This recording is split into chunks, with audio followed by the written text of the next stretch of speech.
Again to another Cafdil science lessons. My name is Ernest Ato Bento. Kids, in the previous lesson we looked at amphibians.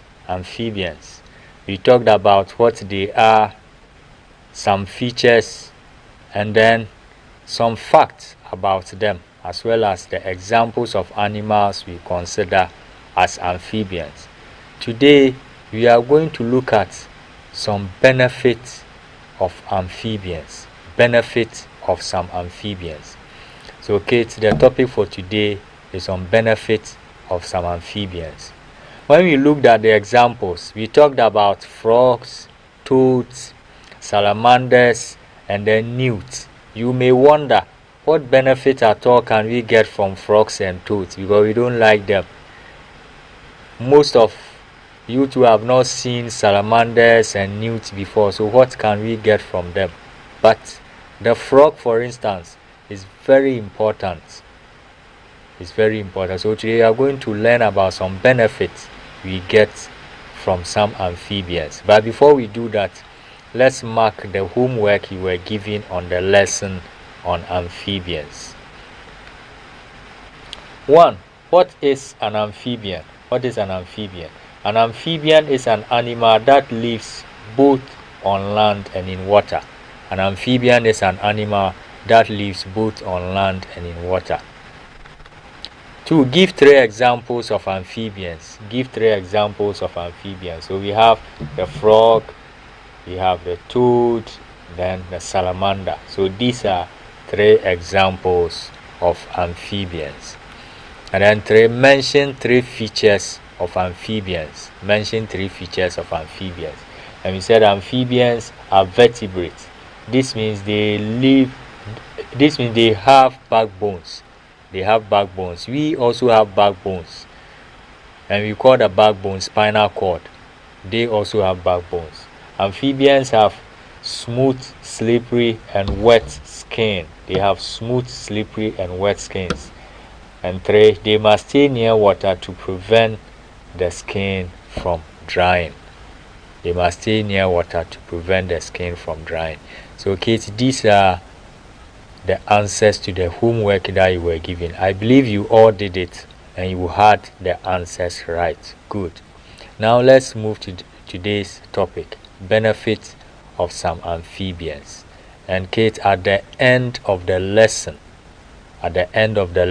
you'll be able to state any 4 benefits of some amphibians to us humans. Yes, they are important to us. So today we are going to learn especially how important frogs are to us. So if you pay attention and we all go through the lesson, at least you will learn some benefits of these amphibians. 1. The number 1 benefit, some people use the meat of frogs as food. Are you surprised? Some people eat frogs. As I told you when we started with these benefits of the group of animals we have been talking about, you see, everything that God created, after everything, he looked at it and said, yes, they are all good. You may not like the meat of frogs. Somebody may enjoy the meat of frogs. So some people use the meat of frog as food. Okay, the meat of frogs has been considered a source of food in many parts of the world. Yes, many parts of the people around the world, some of them enjoy the meat of frogs as food. So let's look at this. As you said, the meat of frogs has been considered source of food. Let's look at this. If you go to the Asian countries, Korea, Japan, they enjoy, China, they enjoy the meat of frogs. So you see, these are frogs. Look at how they are going to prepare a meal with these frogs. So after first they peel their skin.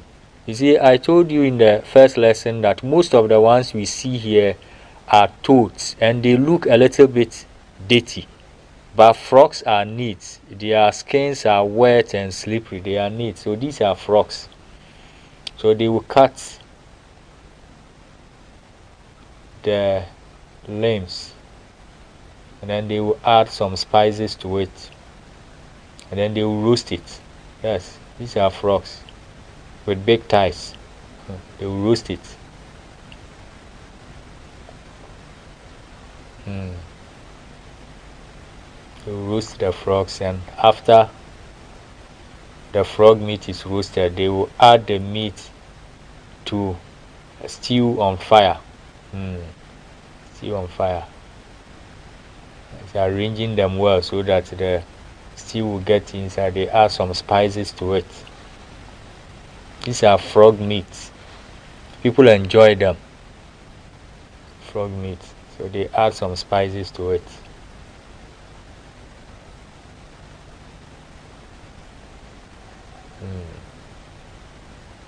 Yes.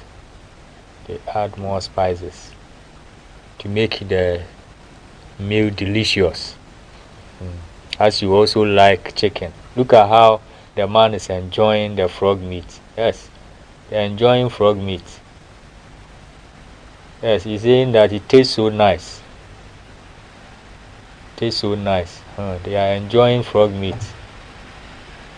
They take it from the stew on fire, and look at how they are enjoying them. Yes.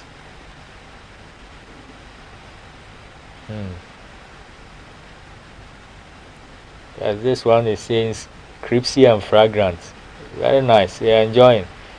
Yes. This man has put the sticks down. Yes. We want to do justice to the meat. Yes. Dismantling the legs. Look at how they are enjoying frog meat. You don't like them. But the meat of frogs has been considered source of food in many parts of the world. It's spicy, really enjoyable. Look at how they are enjoying frog meat. Yes. So right now you see the benefits of frogs. Yes, some enjoy them as meat. The meat of frogs also serve as source of food to some animals. Look at snakes. Snakes also enjoy the meat of frogs as food. Some birds like ducks also enjoy the meat of frog as food. Birds also enjoy the meat of frogs as food. So not only human beings, some animals also enjoy their meat as food. Yes. 2. Some amphibians eat harmful insects. When we talked about insects in that lesson, there are some insects that are harmful and some insects too are useful. But the amphibians eat insects that are harmful to us. So Kate, before we move on, what are some of the names of some harmful insects? Yes, housefly. Yes, they contaminate our food. Good. Mosquitoes. They are harmful insects. So these harmful insects are being eaten by some of these amphibians so that they will not harm us. So amphibians like frogs, salamanders, and toads eat some insects like mosquitoes and flies. That is housefly, which are harmful to us. And frogs have long and sticky tongue. Long and sticky. They don't move to catch their prey.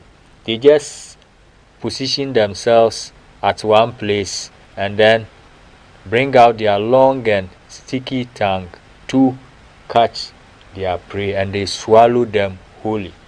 Yes, they swallow them. So they eat harmful insects like mosquitoes and flies, which are harmful to us. So look at how this frog, yes, they pull their long and sticky tongue and then they swallow their prey wholly. Yes, the whole animal. So when you take harmful insects like mosquitoes, they kill more than 700,000 people every year with malaria. Kids, malaria is even more dangerous than COVID-19. They have been killing people even before COVID-19 came. Mosquitoes are dangerous to us. They kill many children every year with malaria. And frogs and toads reduce the population of mosquitoes by eating them. So if these animals do not help reduce the population, the spread of malaria will be more, and they kill 700 people almost every year. So they reduce their population, and this makes them very beneficial to us. This makes the amphibians very beneficial to us. I know you have been attacked by malaria before.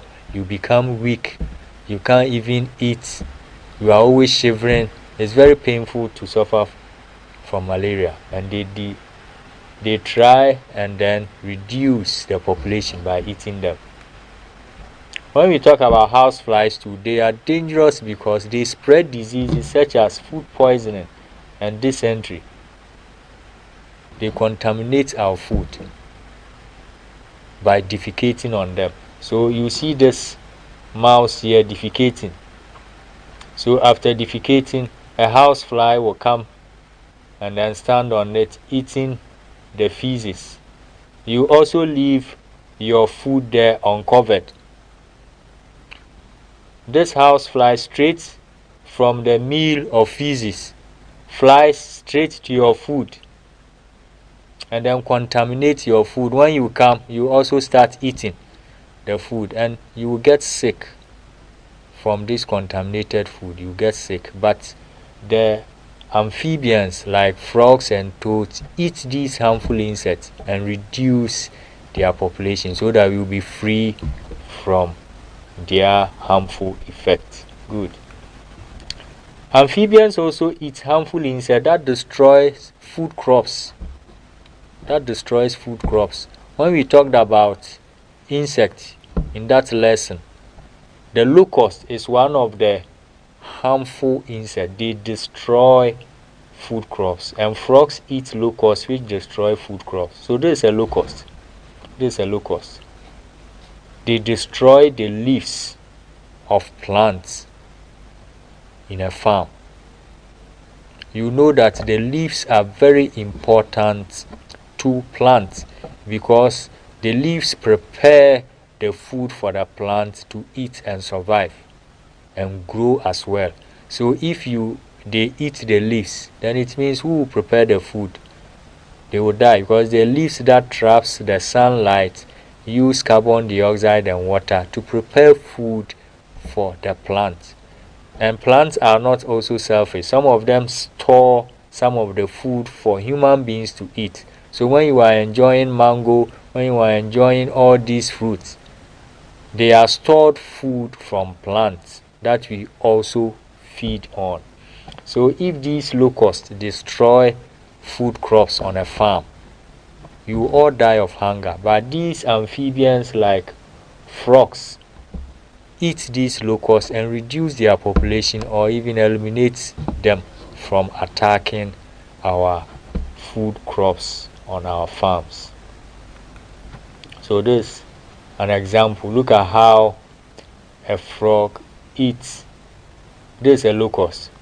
So this is a frog. As I said, frogs do not move to catch their prey. They don't move. They will just position themselves and then just grab the prey. They will not chase you.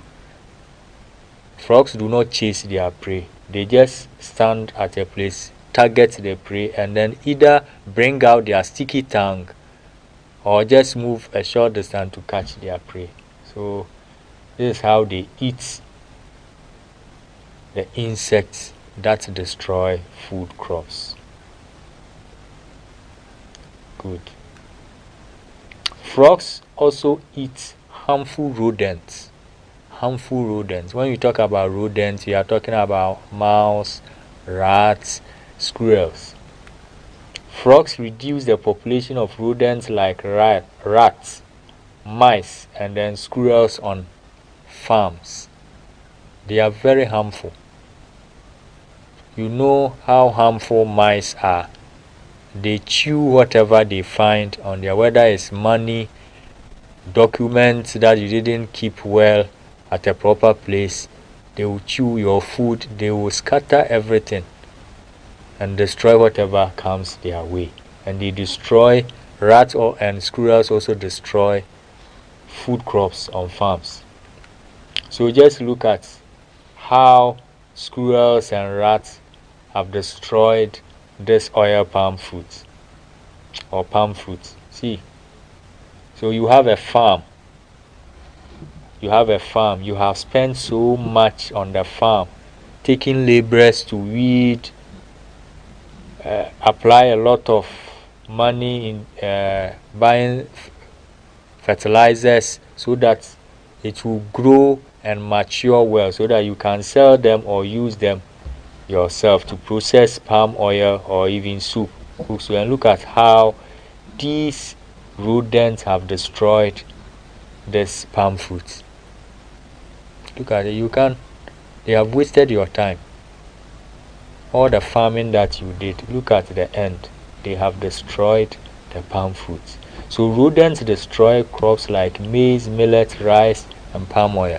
And these amphibians help reduce the population of these rodents so that they will prevent them from destroying crops. So Kate, this makes them very useful to us. They make them very useful. Rats also cause a disease called Lassa fever, which is dangerous to humans. And we talked about this Lassa fever when we were talking about the benefits of reptiles. So Lassa fever is caused by some rats, African rats. This disease came initially, or some people in a town in Nigeria had that disease from rats. If you come into contact with their urine or feces, you may contact this Lassa fever. So you can do a lot of research. When you go to internet, you can read more on Lassa fever. It came first in Nigeria. You see, and Nigeria is close to us. We also have rats here. So if we are outnumbered by these rodents, we can also get these diseases. By feeding on rats and mice, frogs reduce their population to prevent them from causing harm to humans. So you see that they prevent them from causing harm to humans. If you take the mouse, last I explained that in that previous lesson, if you have one mouse or two mice, Mr. Mouse and Mrs. Mouse, they get married on 1st January. By 31st December, they will multiply up to 15,000.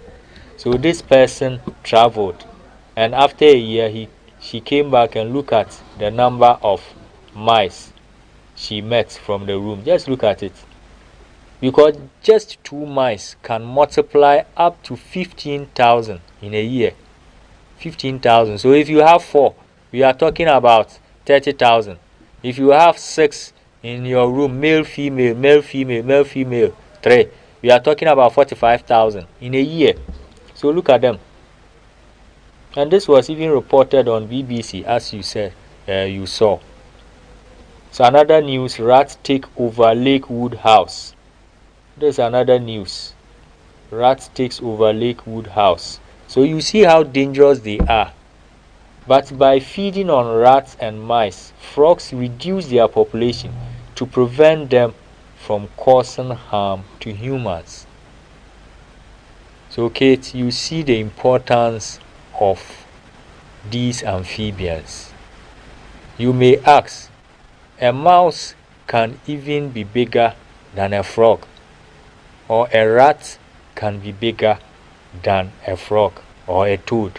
So how can they eat them? Kids, they feed on their newborn babies like this. You see, when they are born, the rats and the mice, when the new ones are born, they are blind. They are blind. And look at how the frog eats them. Yes. So they don't eat the matured ones, but they feed on the young ones. They feed on the young ones to reduce their population. So look at how it will eat this one. Yes, bring out the sticky tongue and then eat them. They feed on the young ones. So kids, they are useful. The frogs are useful. The toads are useful. Salamanders are useful. Yes. So they feed on the young ones.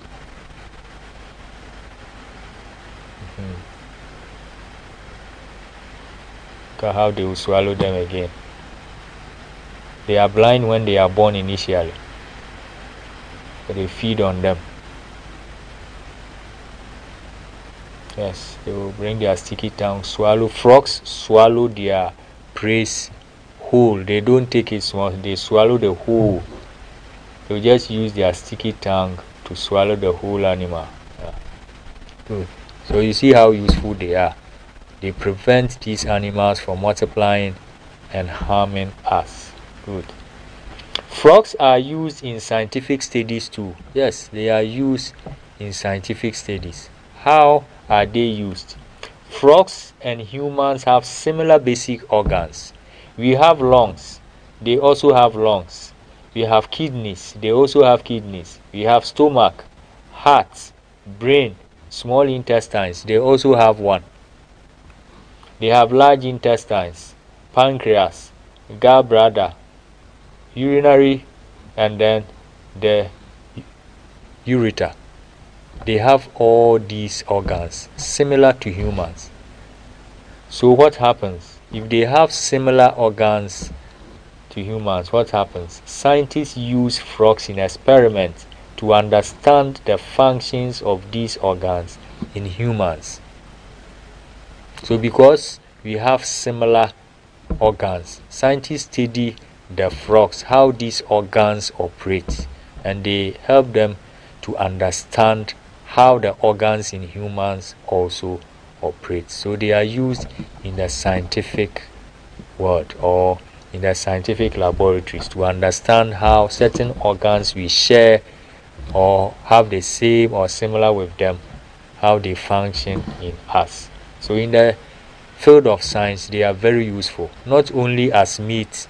Not only do they eat harmful insects and rodents, they are also used in research when it comes to science. Frog skins are used in medicine. Yes, their skins are also used in medicine. So frog skins are used in some medicines to cure some diseases.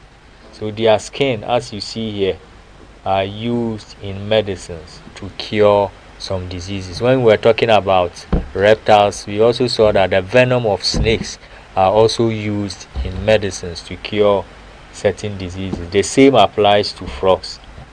Their skins are used in medicines to cure some diseases. Good. Yet we are almost at the end of this lesson, and today we looked at benefits of some amphibians to us. At the beginning of the lesson, I believe you wondered what benefit can we get from frogs, toads, salamanders, and the newts. But as we have gone through the lesson, at least you have learned some benefits of these animals to us. Good. They are used for food. Some people eat them as a source of food. They enjoy them as a source of food. Their skins are used as medicines. That's the frogs. They eat harmful insects.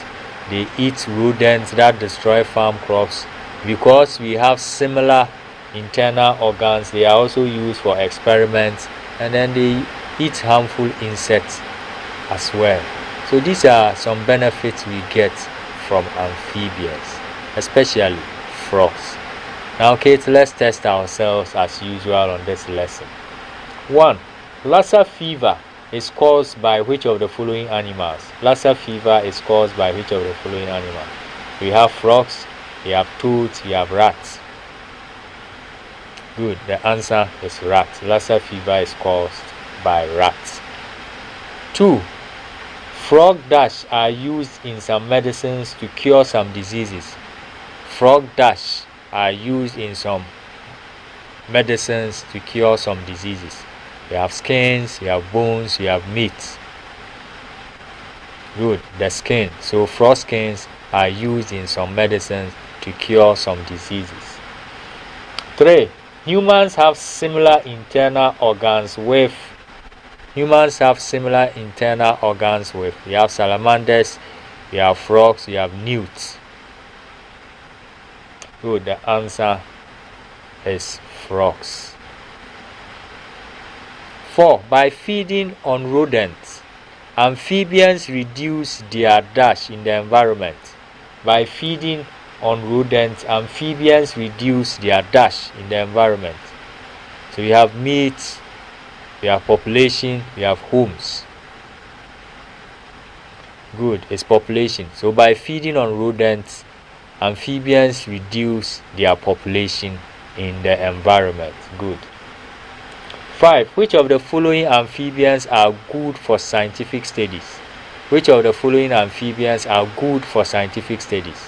We have newts, we have frogs, we have salamanders. Good. The answer is frogs because we have similar internal organs. Good. Good. Kate, you have all done well. Now, as usual, let's take this assignment and try our hands on. State any 3 benefits of amphibians to humans. State any 3 benefits of amphibians to humans. At least, if you paid attention to this lesson, I believe you have gotten some benefits we get from these amphibians. So you are to write 3 of such benefits. I'll give you some few minutes to put this homework down.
Hello kids, you are welcome back, and I believe you were all able to put the assignment down. Today we learned about some benefits we get from amphibians. Yes, everything that God created, they are all good. These frogs and toads we see around, they also have a role they play in the ecosystem for us to live and enjoy the environment. I believe you enjoyed the lesson and you have learned something today. Until we meet again next time for another science lesson, this is your teacher, Ernest Atubento. Bye-bye.